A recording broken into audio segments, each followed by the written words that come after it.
Why, hello everyone. Welcome to Redneck Ways. How's everybody out there in YouTube land? Hope everybody's fine and dandy. It is Friday evening, guys. We made it through another work week. Yes. Hope everybody's doing great. Hope everybody's well. Tonight, guys, we're going to kind of look at this old vintage Vote Amper tester. I bought this a few years ago and I forgot about it. I put it on the back shelf and I forgot about it. But I have this thing about batteries and testing equipment and chargers and stuff. I always have. And I found this and at the flea market a while back and brought it home, and like I said, I put it on the back shelf, forgot about it. So I thought we'd go over it. It's in a very beautiful box. It's a Sears robot made, I guess, probably in the 50s. And it does quite a few things. It still actually has its booklet inside. So we'll give it a look here in a second. I always love these chicken head knobs. Always thought those was the cool thing. This, like I said, it does all kinds of things. I think it even tests coils, like car coils. I actually bought an old riding lawnmower today, and pretty much just for scrap price. But down in, they had an old 12 volt coil. I don't know if that was original to the lawnmower or not, but I think we may be able to test it.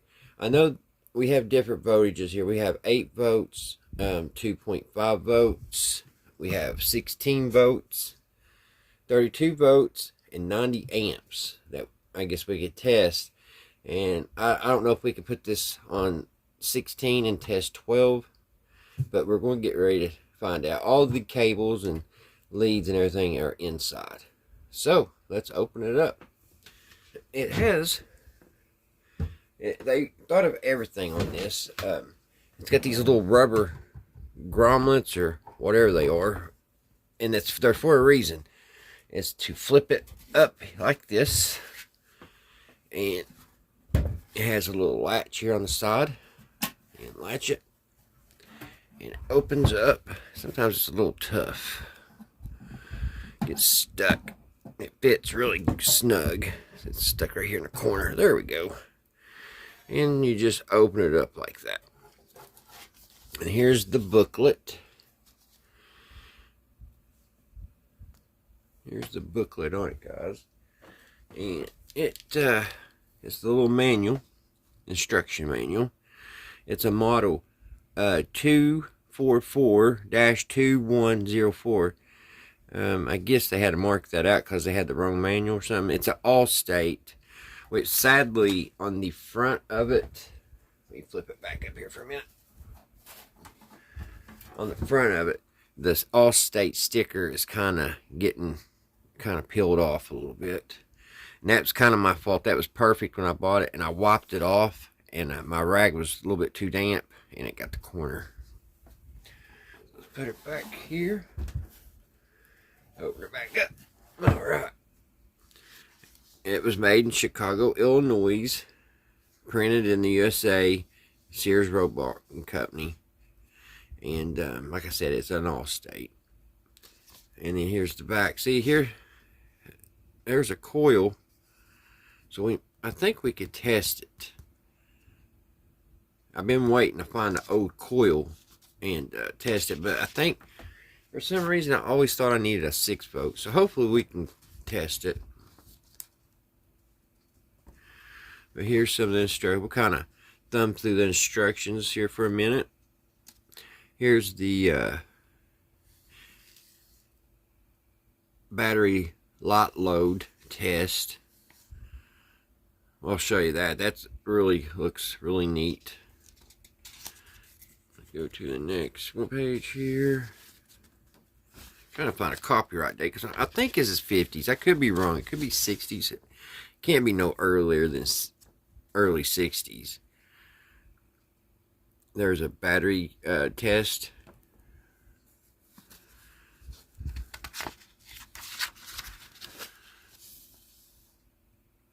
Here's a alternator system tester. which I have an alternator too we could test. Maybe it'll work. And I guess here's the systems. Chrysler 14, I guess it tells you some of the amperages.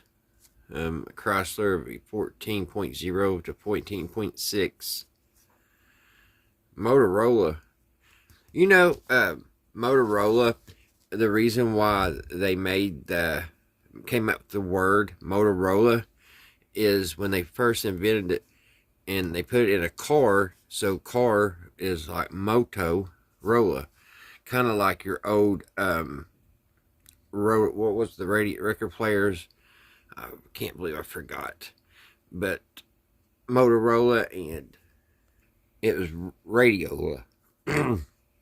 And then when they made the car radio, Motorola came out with Motorola. Heard that from Jay Leno. But anyway, I guess that's just some voltages. I haven't read the things. We're just kind of thumbing through here. Here's something else you could check. I mean, it has all kinds of things. Let's see what else we got here. This is a 6-spoke system.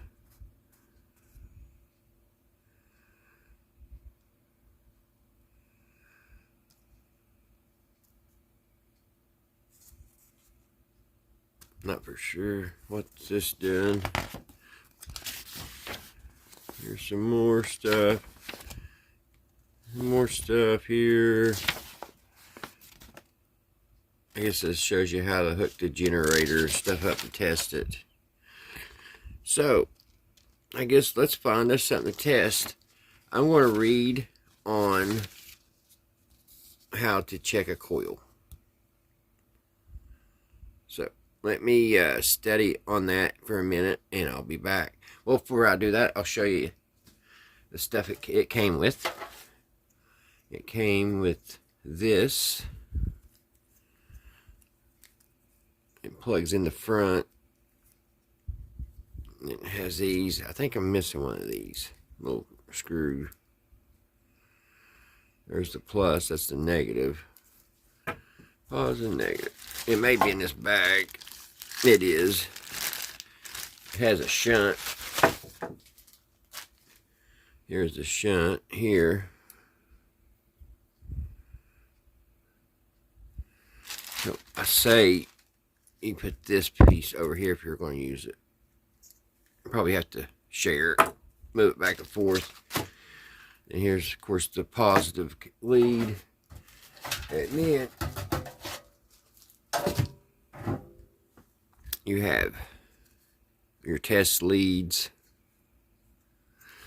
And all the rubber is still good on all that. Only one thing.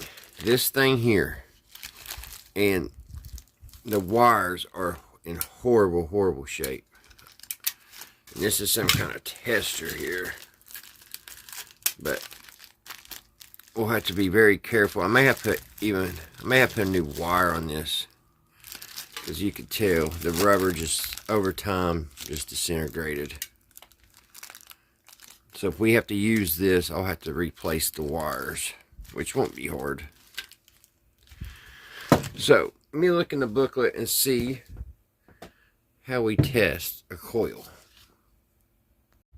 Alright guys, before we get started with our first experiment, just wanted to show you inside the cabinet or the case. Back in the day, they just did things really cool. I mean, this is a metal tag.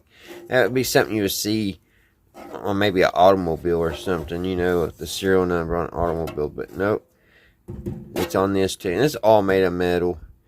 It just blows my mind on how things was made back in the day and made here at home in the USA. I'll give you a sneak peek of a video coming up. Let's go outside for a minute. I bought this old rider for junk price. I gave $25, and I think I could possibly get $25 at the scrapyard if I need to be, but I think it's a work of art. It's an old Bowens. If you guys have ever had an old Bowens here lately, you know they're not made very well. But back in the day that this lawnmower was made, it was made like a tank. Yeah, this is a Boeing's, made in the USA. I'm missing a glass headlight. The guy said it got broke when they went and picked it up. So this thing has sat in a field forever, and both headlights, both eyeballs, and now he's missing one. So hopefully I can get on the inner screens and find me a headlight. That's glass. That's not plastic. But this whole ride lawnmower, guys, is metal. It has a PTO up here, so you can run equipment right here, and you can hook your plow up on front, and you can even hook your garden plow on the back. I'm going to put a Honda side shaft motor on it. You can see where it mounts to. The motor mounts here because the motor did not come with it, but it still has the belts and everything. But I mean, it is just it's a tank. And yeah, she looks pretty rough right now, and also it's got posi rear end.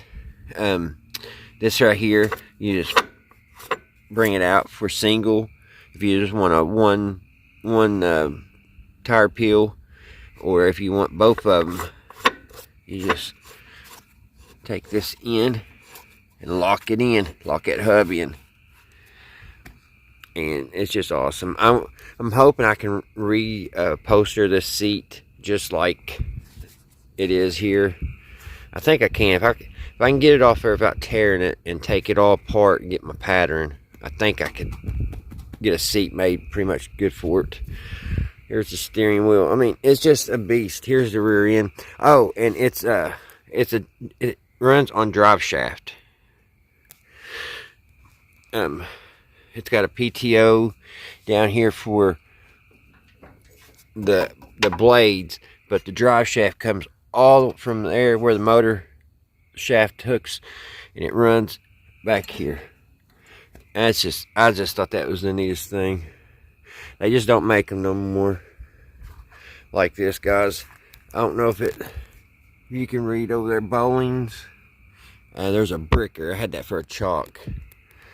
But I'm just going to get it running and clean it up a little bit, and just have some fun with it. I'll probably take the deck off of it because I can actually hook that Honda motor up, but I'm having trouble with the pulley. I don't know how I got way off. This is supposed to be a whole separate video, but there's plenty here to work on. So, but anyway, this came off of just a newer rider on the bottom shaft motors, but I was hoping I could just put that on the shaft of my Honda, and that way I would have the two pulleys, one for the belt and one for the drive. But it's not going to work because my key is way down here and it just won't work. So either hopefully I could get online and find some parts for this whole thing, or I'm just going to have to make it a ride toy. But let's go back in and test the battery. Alrighty, guys. Now I have taped up. I taped this up, guys. I couldn't find any thick wire right now, so I almost used a whole roll of black tape. So it's semi-safe. So we're going to try to do the first one here, the battery light load. And we'll just go by the instructions here. So let's get the box back where it goes. And we need to close this up. Put it up here like that. Alright. Now it says switch or selector to range, and the only thing I have is a 12-volt battery, which is odd. This is 16 volts, and I thought they only had 6 volts back in the day, and then a 16 volt. You know what I mean? There's no, you would think there'd be a 6 volt and a 12 volt, but they're two off. I don't know if they did that for a reason or not. I don't know. It's kind of got me puzzled. It says connect the leads and the load unit to the battery, figure 1. So here's figure 1. So we need a battery. Let's get that back. We have our battery. Alright, what's next here? Switch the load unit on for 30 seconds. Okay, well, we gotta connect everything, don't we? So, it's saying on this here,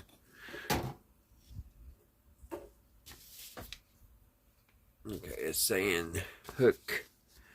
I get one to positive, one to negative. Which, where,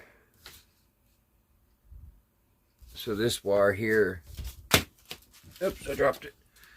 So this wire here is what they're saying positive, because this don't have red or black. They're both black. I wonder if it matters. But we'll put the wire they have. So I guess it's this one here. So the switch is there. So it'd be this one here. They got this one going to positive. Okay. And then this one to negative.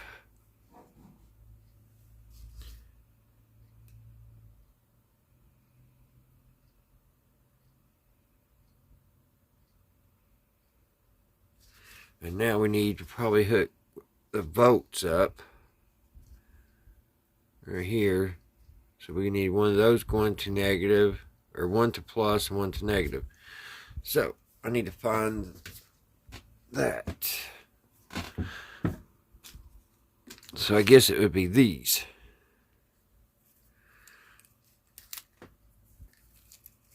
So let's plug this up.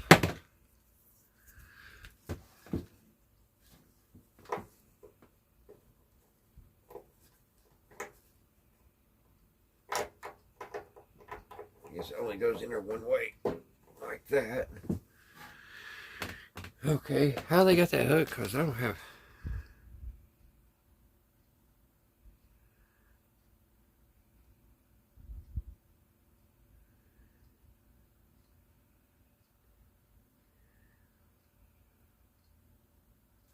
I wonder what this is. Okay, this ground here is.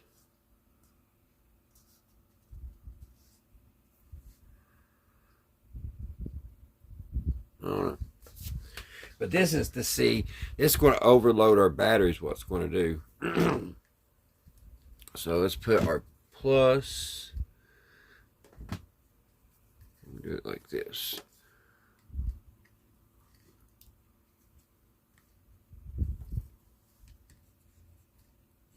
Okay. You guys see the needle? The cords are right in the way. Let me see if I can fix that. Alrighty, guys. Now it says to push this. It says to push this switch down and hold it for 30 seconds. And I guess if your battery holds, that means it's good. Because this is going to drain it. So if it's a bad battery, it'll just kill it. So it says if voltage falls below the values given, the battery is defective. So the battery is good if the voltage is 5.8 or above on 6 volts and 11.5 or above on 12 volts. And it goes back to wondering, why doesn't this say 6 volts and 12 volts? I don't understand. Alright. So, I guess we push this switch down for 30 seconds, guys. 2, 3, 4, 5, 6, 7, 8, 9, 10, 12, 13, 14, 15, 16, 17, 18, 19, 20, 21, 22, 23, 24, 25, 26, 27, 28, 29, 30. It started to fall, didn't it? And that got hot, guys. Woo! That got hot. That's what it's supposed to do.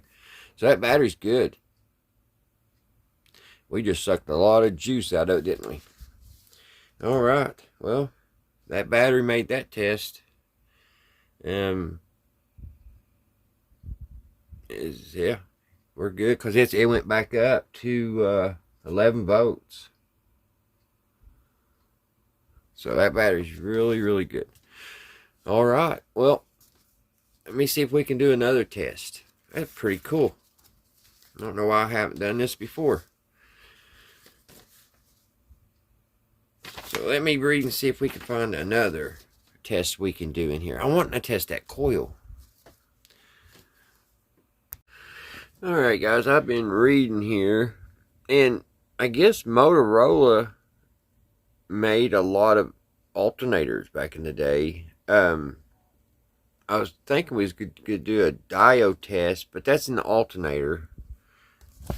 So a lot of these, the car's got to be running, so like the stuff's got to, be in the car to test it.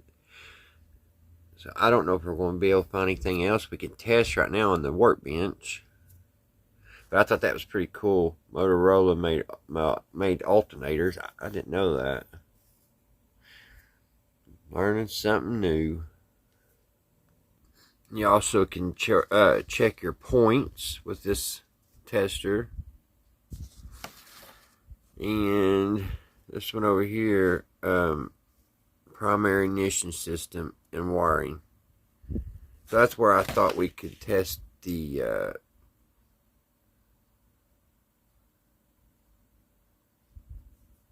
coil, but it don't look like we're going to be able to.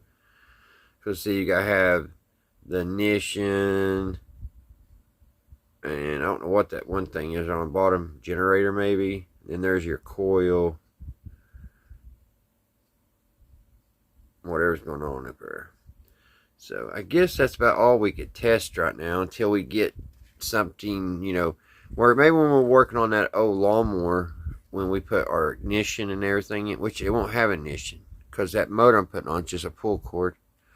I'm not even going to have a start on that. It's just going to be pulled to start. Oh well. I thought that was pretty neat though. I wish there was more I could show you guys on it other than the battery tester. Well, it shows how many volts the battery, so that's good, I guess. And we test to see if the battery's good, so I guess that's pretty good. I guess 2 out of 20, or how many is there? How many different things does it do? 12 different things. 2 out of 12. And ain't too good, but maybe later, like I said, maybe we can later on check some other stuff. A lot of this stuff, a newer car doesn't have, like points and stuff like that. Alright guys, I hope you all have a great weekend. I'm going to try to get to the flea market and maybe to the antique store tomorrow. Try to find us a radio to work on. I've been slim pickings here lately, but I'll try to find us something interesting. Alrighty guys, until the next one, I'll see you right here, Redneck Ways. Bye guys.